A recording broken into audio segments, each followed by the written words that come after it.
Thank you so much for having us. We appreciate it. So for allowing us, affording us this great opportunity. And we are just deliciously delighted to be able to share our story with you this afternoon.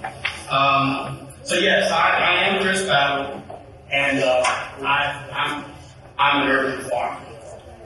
Now, that was not my intent in life.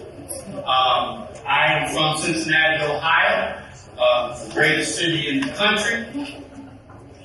I forgot I'm in Tennessee. I went to Morehouse College in Atlanta, Georgia, where I got a BA, as was announced, in religion. Did a master's of Divinity at Southern Seminary, and then a Master of Arts in Hebrew Bible at Cincinnati Bible College. So I was going, I was planning on dying being a pastor, and preaching the gospel. I mean, because I'm preaching here. I'm doing some good preaching, even though my son is Texan. And Preston back there is John. And when we moved to Knoxville, here from Knoxville, when I moved to Knoxville in 2008, I think we had 11 kids in the house at the time. But 8 in the house, 11 altogether. And again, I had planned on retiring from pastoring. I was 50-something years old back then. And this would probably be my last congregation, and I can just go and retire and chill. But I did have I had a more philosophical approach when I came to Knoxville. Again, I had 30-some-odd years under my belt, and I said, maybe I need to approach this, a little more seriously, a little more mature. And I was asking the question, how can our congregation affect change in the community? How can we significantly affect change in the community? And I don't know the answer, but I'm just going around. So when I moved there, one of the deacons was giving me a tour, and across the street from the church was Oddfellow Cemetery. Oddfellow Cemetery, most of the people buried there were born in slavery. And you see, it was 250 headstones identified, but there's 6,000 graves in that area. And this is how it looked. Overgrown, headstones left over. I said, this is ridiculous. Let's go fix this. And so one fall morning, about 30 of us went out, and we cleaned up the cemetery. Putting headstones back, we were raising with chainsaw, we got bags and bags of debris that we collected. And while we're out there cleaning, this brother pulls up in a pickup truck. He stops me and starts thanking us for what we're doing. In my Southern Baptist training, in my campus crusade for Christ training, I would call him fish. And I said, brother, won't you come join us at the church? And these were his words, and I quote, I ain't coming to your damn church. Heartbroken, I'm there. Why you cuss the church? Fast forward to 2016. They did a study in Knoxville on church attendance. And only 20% of Knoxvillians go to church on a regular basis. This is the buckle of the Bible Belt. And only 20% of Knoxvillians were going to church on a regular basis. And regular was considered once a month. Other 40% had no religious affiliation. Other 40% were what they call done, love Jesus, hate the institution, or consider themselves spiritual. I said, well, somebody, anybody going to anybody's damn church. And then I'm talking to my pastor friends across the country, across racial lines, across denominational lines, and they're telling me the same thing. Attendance is going down. Nobody's coming. We're having to change budget. We're having to get rid of staff. I'm like, well, maybe we need to do church differently. But I don't know what that looks like. I'm a baby boomer. We're stuck in our ways. No baby boomer said amen. Okay. So fast forward to 2018. I've always done a little gardening. I'm not a good gardener. I just know that God put something in the seed that when you put it in the soil and give it some warmth and some water, it's going to grow. And I like watching stuff grow. I need to probably clarify something though. I got 8 babies' moms. Y'all not laughing. This is all crap. When we adopted or have legal custody over 15 of them, alright? Can I get an amen on that? So, we had a plot of land about 2 doors down from our church. And I said, you know what? Why don't we do a garden here? So I called a friend of mine from the botanical garden and said, hey man, come talk with me about community gardening and what we can do maybe in design and everything. And we began this conversation about food disparity, food insecurity, food desert. And literally at that moment, I felt my life trajectory change.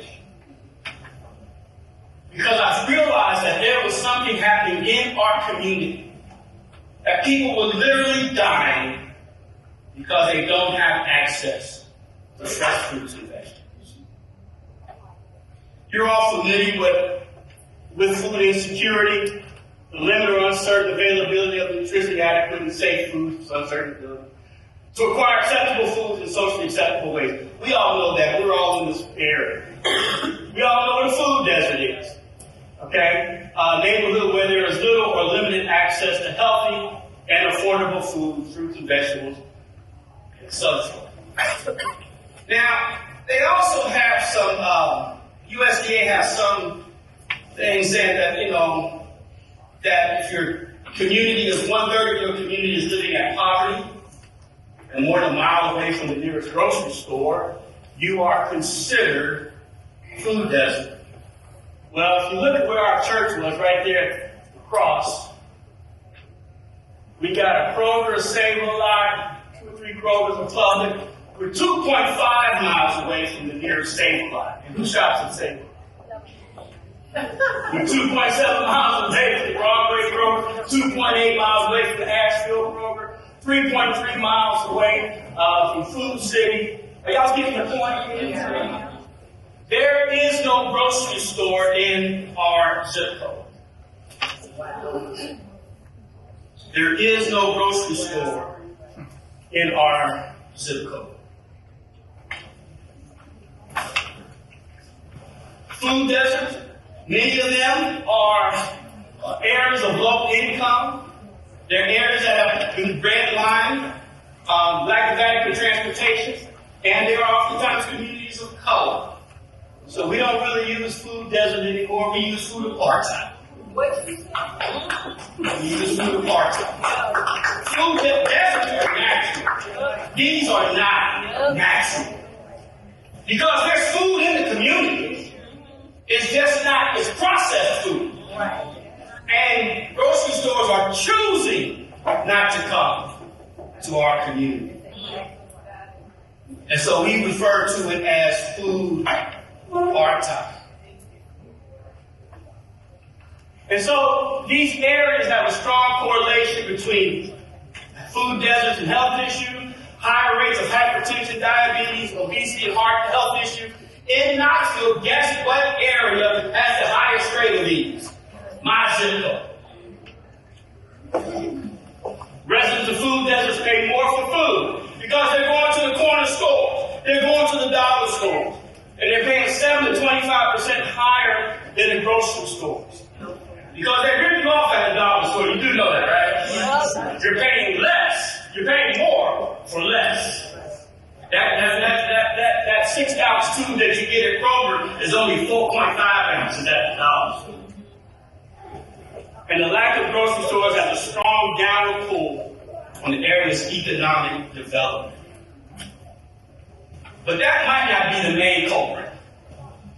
Because our area is also considered a food swamp. And a food swamp is when there are 4 unhealthy choices to have every healthy choice. So when you go to my Kroger, this is what I pass. I pass an Arby's, a couple dollar stores, Captain Jack, and they got some good fish. Red Deli, KFC, Little Caesars, McDonald's, King's Wings and Things, Pizza Palace, and Buddies, and I think there's even a couple more. Ron Finley said this: it's not the drive-by that's killing our community, it's the drive-through. Right? Because our people are literally dying slow deaths. Oh, I forgot to tell you. There's 2 dialysis clinics on Magnolia Avenue. I wonder why that is. Your zip code should not determine your access to fresh, affordable fruits and vegetables. That's the reality that I'm living in. That's my community. And don't forget about the corner stores. Okay? That quick pantry, thumbs up. Yeah. You got DJs and Easy Market. All these food markets with processed foods. Oh, and then there's the green grocery. I'll never forget. I go in the green grocery. I'm like, we actually have a grocery store in the community. And I walk in and the proprietor says, "Can I help you, sir?" I said, "I'm just looking for some fresh vegetables and fresh fruit."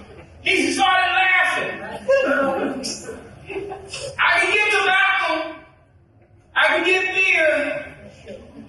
You know, there's something wrong. There's something wrong when you can get weed more prevalent than collard greens. So that's not good weed. I just found the picture.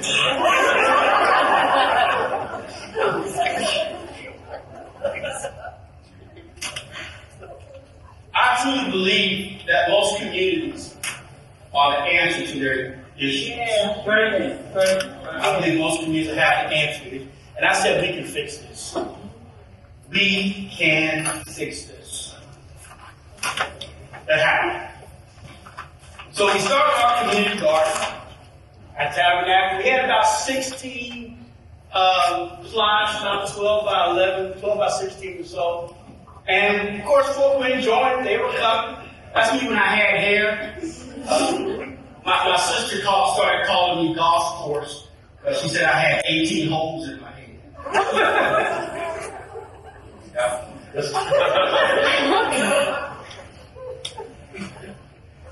And that fence there we used as a, what we call the gleaning fence, come out of Leviticus, where we let the corners of your field unharvested. And so everything on the fence that we raised was given to the community. Of course, people started, I didn't even ask them, those gardeners started putting stuff in the baskets as the excess of their own, just to feed the community. But I said, our little garden is not enough. So we started the Eastside Sunday Market. I reached out to East Knoxville. They run all the farmers markets in the city. And talked to Charlotte and Kim. Wave your hand, Kim. Kim, raise your hand. And I said, hey, we want to start a market in the hood. And they said, well, there's some other groups that want to start. I said, well, who are they? She said, well, Seed, with Stan Johnson. I know Stan. You know, Women in Agriculture, Miss Vivian. I know Miss Vivian. They said 5 Points Up with Tanisha Baker. She's a member of the delegation. So we all got together, and we started the Eastside Sunday Market. And we call it the Eastside Sunday Market because it's on the east side, and it's on Sunday. We meet at Dr. Walker Hardy Park. We're very small. We're just trying to have an opportunity for the community to have fresh fruits and vegetables. Isn't it? Yeah. And that's me and my youngest boy, Josh. There still wasn't enough. Still not. So one of the farmers there was Abbey Field. Abbey Field was a 2-acre urban farm in the community. and the young lady that was running it left, and they needed somebody to run it, and for some reason I raised my hand. That's when I realized that there's a difference between a 12-by-16 plot and 2 acres of land. And understand, I don't know what I'm doing. I just know I want my community to have access to fresh fruits and vegetables. And so we rebranded the Battlefield Farm. One, a play on my name, Chris Battle, but also because we're in this war against food disparity in our community. That's me. We had a high tunnel. That property ended up selling, and I stole the high tunnel. I literally stole it. And yeah, I don't tell you that. And we ended up purchasing this property here on Boys Bridge Pike. We bought it. I'm going to tell this story because they told me I had 2 hours.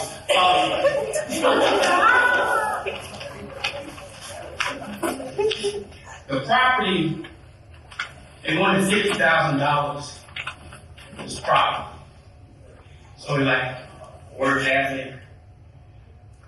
$50,000. So I went home. I said, well, maybe I'll offer them 20. And laid prostrate with sackcloth and ashes. Praying the money would rise up somehow, come falling from the heavens. So the brother called me and said, hey, are you still interested in the property? Because I said, I am. He's trying to figure out how to pay for it. He goes, we never settle on a price. With $5,000 work, I'll have a check for you Friday. We just purchased, a week and a half ago, 2.5 more acres adjacent to this, and that's $15,000.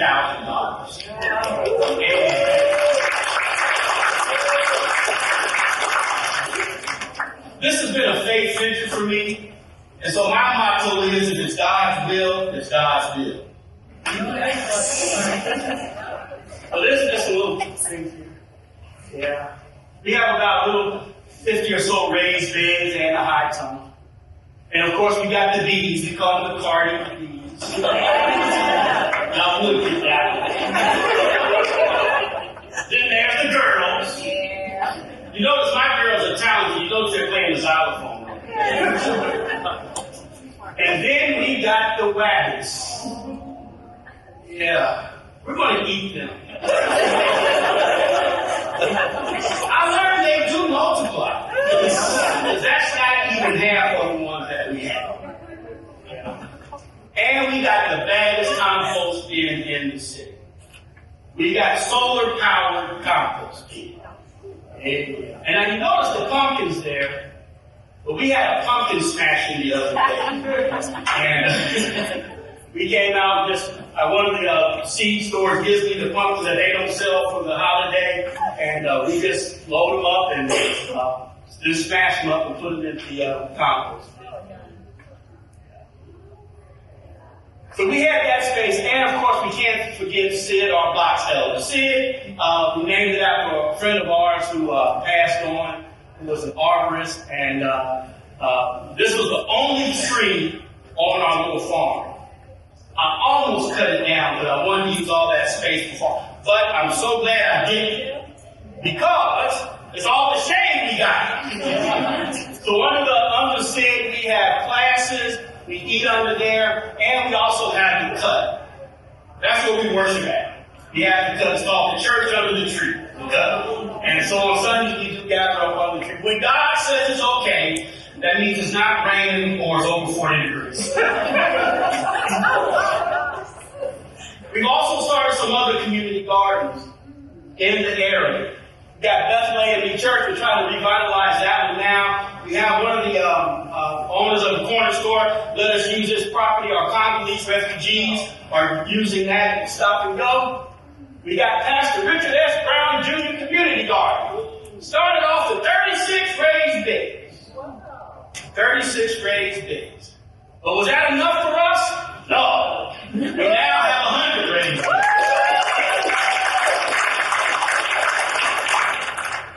Our master the gardeners use the 36. The other one over there, the other 64 are for our community. And it has been very productive. We have about 80% of people are using that as well. Still ain't enough, though. We also have the Chestnut Street Community Garden or the Concrete Garden. I saw this plot behind this garden, behind the holiday market. Now, you got to understand, there's some nefarious activity going on at the holiday market. All right? Maybe we can have some impact over here. So we saw this place, a little concrete slab, and I said, you know, the city owned it, so we had to go to the city. And we got it. And we turned it into 27 raised beds. Please forgive me. It should say from dawn to dusk, but we got confused. I think we broke too much that game.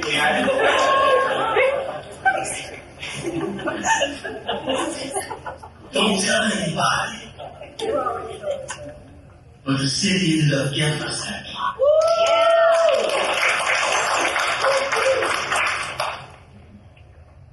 Then we got the Field of Greens at the Friendship Baptist Church and the St. Paul Baptist Church.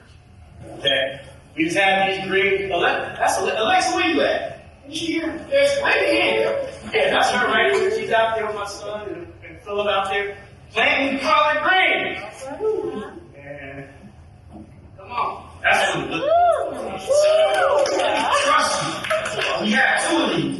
Folk are calling day and night. Can I do some greens?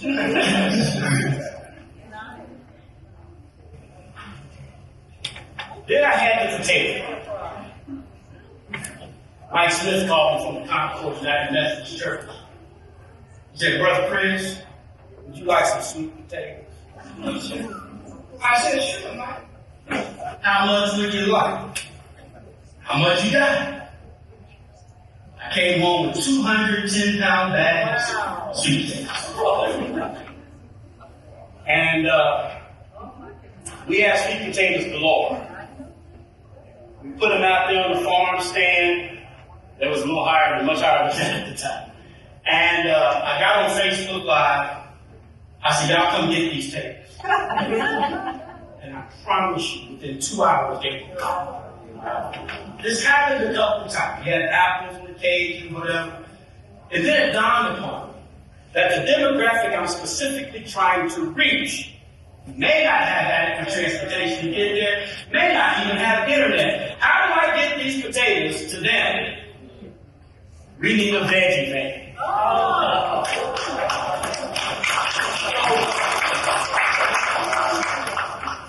We got a veggie van. Let me tell you that. How much time I got? You got time.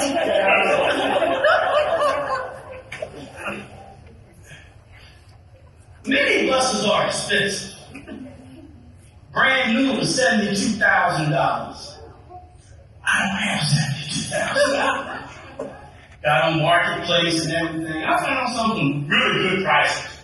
I literally had the money ready to pay them. You know, sometimes get that little inkling like, no, just hold off. And so I got that little inkling and I held off. And I texted a friend of mine. I said, hey, bro. You know, you and I are both men of visions and dreams. I'm buttering them up. And I told him what we were trying to do, that we wanted to get a veggie van, get a van that we can convert and take fresh vegetables out to the community. I said, the only difference between you and I is that you have deep pockets. My pockets got holes. You got a van coming offline, would you consider us? Within 2 weeks, we bought this van for $1,500. Didn't have the engine on this.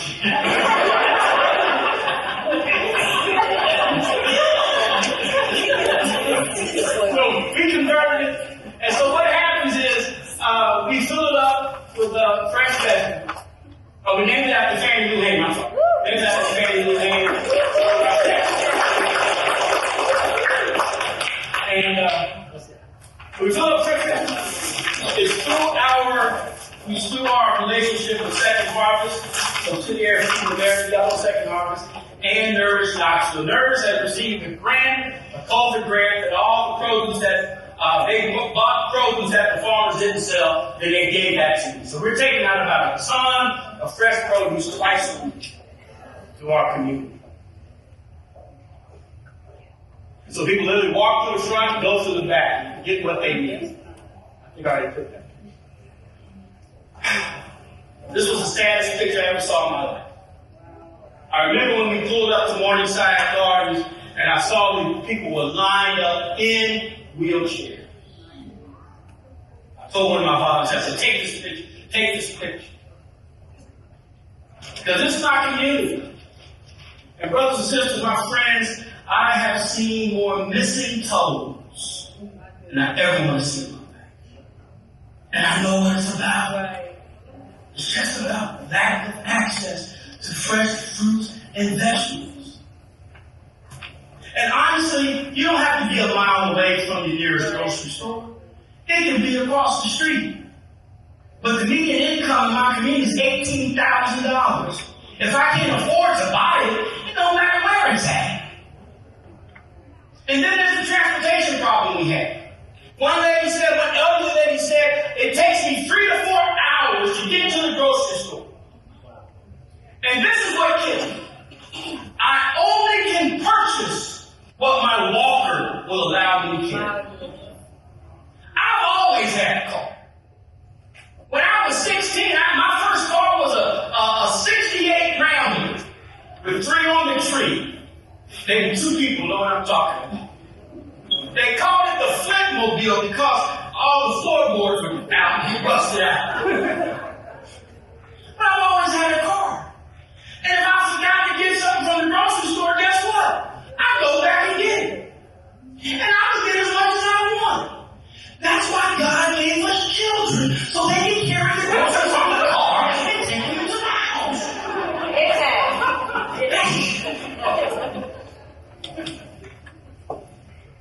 We also give out information, health information from the health department, and we also register people to vote.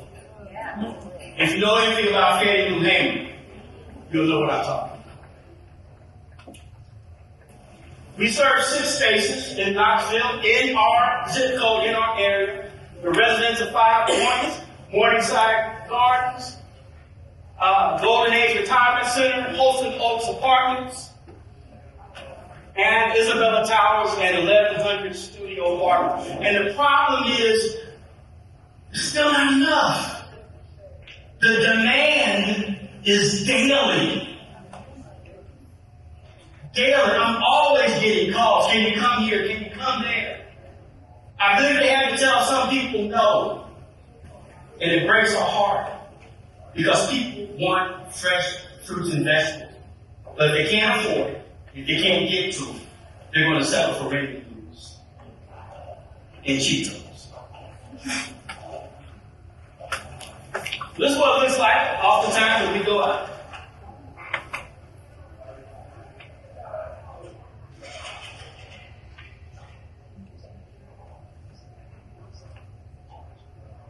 Notice everybody smiling on the face. We also had a dietitian who came out. We had some butternut squash one day, and the resident said, "What is this, an ornament?" So we had the butternut steak going there, so we had to teach them how to cut it.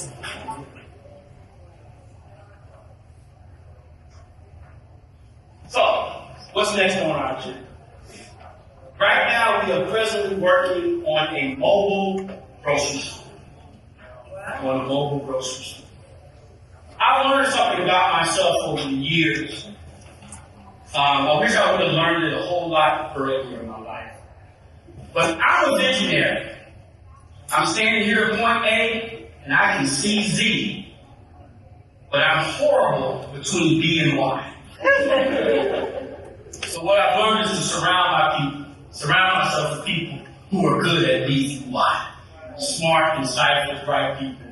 And then they let me come up here and talk, and while they're doing all the work. We're trying to work it out right now in the local grocery store.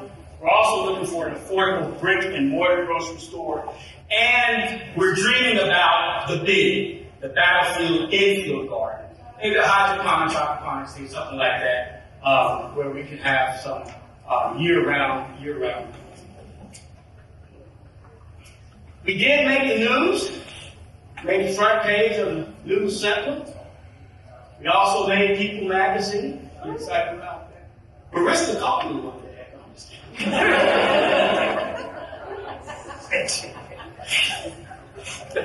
And I have written a book called I Ain't Coming to Your Damn Church. But I will come to your life.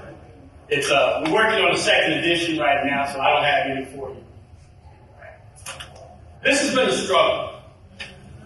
It's been a struggle. But let me tell you what happened. As again, I said for me, this is a faith venture. But something very interesting happened when we started the garden at the church back in 2018.